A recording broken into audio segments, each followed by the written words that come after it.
చెంపదెబ్బలు ఎలా కొట్టాలి, గట్టిగా కొట్టాలి. ఇంకా ఇంకా ఇంకా ఇంకా ఇంకా దేవుడు మిమ్మల్ని దీవించి ఆశీర్వదించును గాక. ఆమేన్ చెప్పండి. మరి దేవుని మహాకృపను బట్టి దేవుడు మంచి వాతావరణం అనుగ్రహించినందుకు ఒక్కసారి గట్టిగా స్తోత్రం చెల్లించండి. సరే, వాక్యం చదువుకుందాం. పరిశుద్ధ గ్రంథములో నుండి మత్తయి సువార్త 15వ అధ్యాయము, మత్తయి సువార్త 15వ అధ్యాయము 21వ వాక్యం. మైకులోనే చదువుతారు, ఇంకెవరు చదవద్దు, జాగ్రత్తగా వినాలని మనం చేస్తున్నాం. మత్తయి సువార్త 15:21. యేసు అక్కడ నుండి బయలుదేరి తూరు సిదోనుల ప్రాంతమునకు వెళ్ళగా ఇదిగో మైక్లో చౌదరి అన్నారంటమ్మా, మళ్ళీ చదవండి.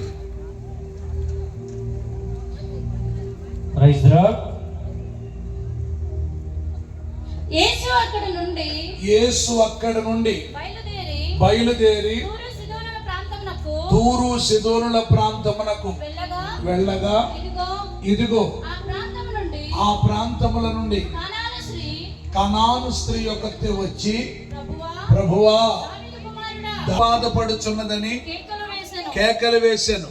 చదవండి. అందుకాయన ఆమెతో ఒక్క మాటైనను చెప్పలేదు. అప్పుడు ఆయన శిష్యులు వచ్చి, ఈమె మన వెంబడి వచ్చి కేకలు వేయుచున్నది గనుక ఈమెను పంపివేయమని ఆయనను వేడుకొనగా, ఆయన, ఇది వాక్యం చాలా జాగ్రత్తగానండి, ఆయన, అందరూ చెప్పండి, ఆయన ఇశ్రాయేలీల ఇంటి వారై, మళ్ళీ ఆయన ఇశ్రాయేలీల ఇంటి వారై నశించిన గొర్రెల యొద్దకే గాని మరి ఎవరి యొద్దకును నేను పంపబడలేదనెను. ఒకసారి నా వైపు చూడండి, నేను చెబుతున్నాను వినండి. ఇప్పుడు చెప్పండి. ఆయన ఇశ్రాయేలీల ఇంటి వారై నశించిన గొర్రెల యొద్దకే గాని మరి ఎవరి యొద్దకును నేను పంపబడలేదనెను. ఇప్పుడు మీరు అందరూ చదవండి ఆ మాట.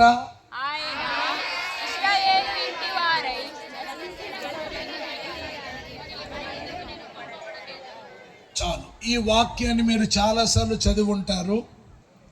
మన దైవజనులు చాలా పర్యాయాలు బోధించుంటారు. కానీ మునుపెన్నడూ వినని రీతిగా దేవుడు ఈ రాత్రి మరొకసారి తన వాక్య ప్రత్యక్షతను మనకు దయచేస్తున్నాడు. ఆమేనండి. దేవుడు మానవ స్వరం మరుగు చేసి ఆయన స్వరాన్ని రాత్రి వినిపించబోతూ ఉన్నాడు. హల్లెలూయా.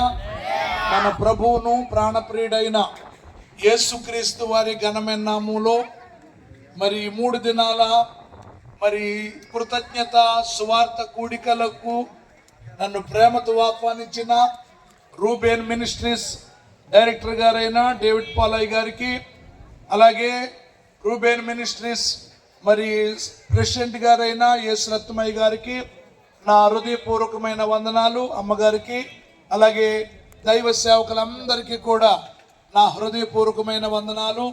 మరి అద్భుతమైన సంగీత పరిచర్య, ఆసాబు గారు గాన పరిచర్య, మరి ప్రపంచంలో ఉన్న తెలుగు వారందరికీ లైవ్ ద్వారా చక్కగా సువార్త వెళ్ళే మరి మిత్రులు, మీడియా మిత్రులకు, చాలా అద్భుతమైన సంగీత సిస్టమునకు, సౌండ్ సిస్టమ్ వారికి, మరి అంత మాత్రమే కాదు, ఈ 3 దినాలు మరి దేవుడు తన దాసులను ప్రేమించి మన ప్రియులు అంగలకుర్తి జోసెఫ్ గారిని, మేరీ గారిని, అలాగే వారి యొక్క పెద్ద కుమారుడు గారు అనిల్ గారిని, అపర్ణను, అలాగే వారికి 3 బిడ్డలను ఇచ్చారు. ఆ 3 బిడ్డల్లో మరి ఐజక్కును దేవుడు ప్రేమించి గత వత్సరమంతయు కాపాడి దేవుడు వారికి ఇచ్చిన ఆ మగ సంతానాన్ని బట్టి ఈ బ్రహ్మాండమైన కృతజ్ఞత కూడికలు ఏర్పాటు చేయటం నిజంగా జోసెఫ్ గారిని, వారి కుటుంబాన్ని నేను అభినందిస్తున్నాను. దేవుడు వారిని దీవించును గాక.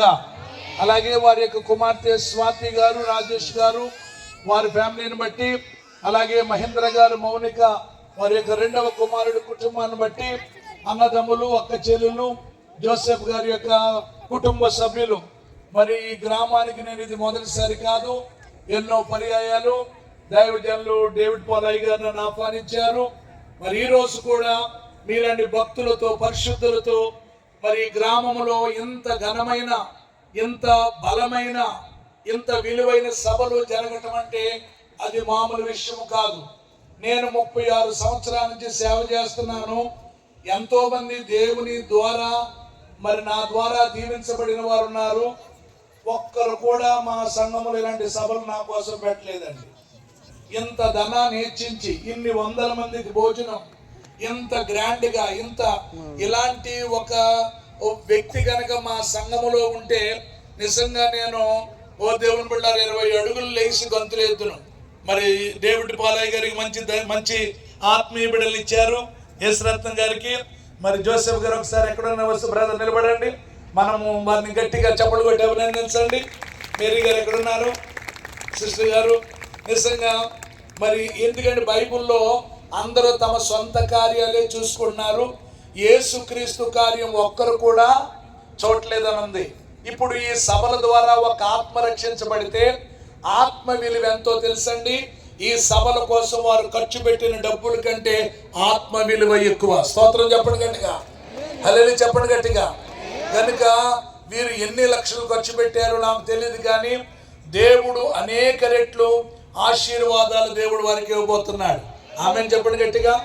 వారి వ్యాపారాన్ని, వారు చేసే ప్రతి పనిలో వారి కుటుంబానికి దేవుడు, ఇందాక పాస్టర్ గారు వాక్యం చెప్పారు కదా, ఆ దీవెనలన్నీ వారి మీదకి రావాలని నేను మనస్ఫూర్తిగా కోరుకుంటూ, ప్రతి సంవత్సరం ఇలాంటి కూటాలు మీరు పెట్టాలని కూడా మీకు ప్రోత్సాహాన్ని ఇస్తూ, మరి ఇంకా దేవుడు మిమ్మల్ని ఆశీర్వదించే కొద్ది దేవుని పరిచయం ఇంకా బలంగా చేయాలని నేను కోరుకుంటూ దీవిస్తున్నాను.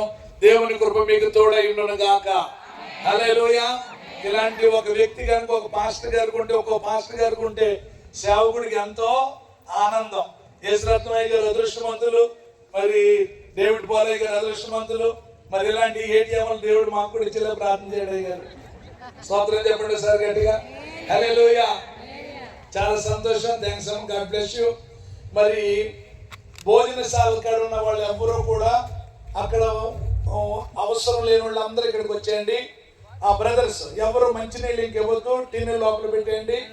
రే గ్లాసులు కిందండి, టిన్నుల కింద పెట్టేయండి. సెల్ ఫోన్ స్విచ్ ఆఫ్ చేసేయండి. ఇంకెవరు అటు ఇటు తిరగొద్దు. ఎందుకంటే నా ప్రసంగం అయ్యే వరకు మీరు మంచినీళ్ళు తాగినా, భోజనానికి వెళ్ళినా నేను దిగిపోతాను. ఇదే ఆనవాలు, ఇదే ఆనవాలు. స్తోత్రం చెప్పడం గట్టిగా. ఎందుకంటే నేను ఎన్ని కిలోమీటర్ల నుంచి వచ్చానంటే 380 కిలోమీటర్ల నుంచి ఇక్కడికి వచ్చాను. మరి దేవుని బిడ్డలారా, ఇంత ప్రయాసపడి వచ్చిన నేను కనీసం 1 గంటన్నరైన వాక్యం చెప్పకపోతే నాకు తృప్తి ఉండదు. కనుక మీరు ఇష్టమైన వింటారా చెప్పండి గట్టిగా. మరి ప్రియులు బిషప్ దాసరయ్య గారు, ఆయన ఈ భూమి మీద సంచరిస్తున్న రోజైనా, అయ్యో బెత్తైదా మీ మధ్యన చేసిన సూచక్రియలు ఆ తూరు సిదోనుల ప్రాంతంలో చేస్తే వారెప్పుడో మారు మనసు పొందేవారు అంటారు. ఒక స్త్రీ, ఆమె పేరు బైబిల్ గ్రంథంలో రాయబడల.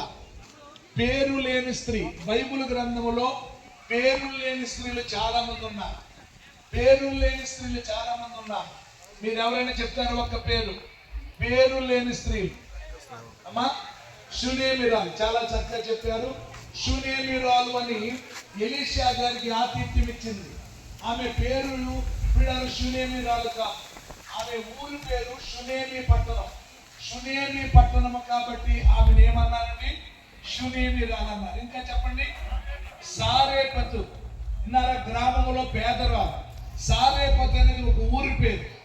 ఏలియా గారికి రొట్టె పెట్టిన ఆవిడ పేరు